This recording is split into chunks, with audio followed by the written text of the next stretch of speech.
Afghan security forces have made big strides in learning to safeguard their own country. Former Ambassador Ryan Crocker, speaking at the Brookings Institution, says it's happened in just over 3 years after a U.S.-led coalition, including NATO troops, got serious about large-scale training.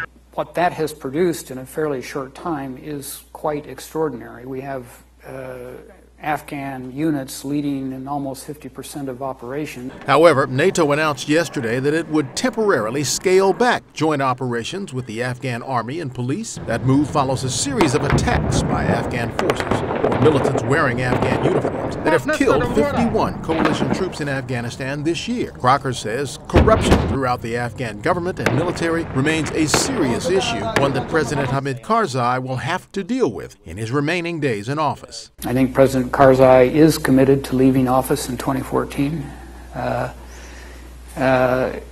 which obviously, and these are his own words, it's essential for the legitimacy of the democratic process that in 2014 you have a president who is not named Karzai.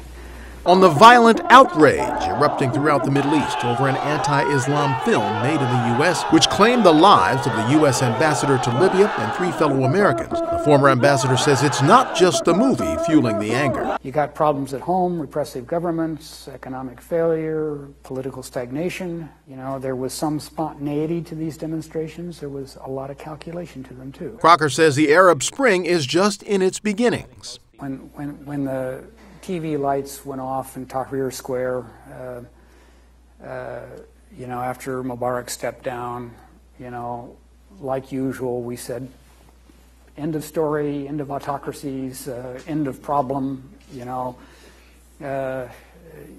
it's a wonderful new world out there. Well, not exactly. The success or the outright victory that's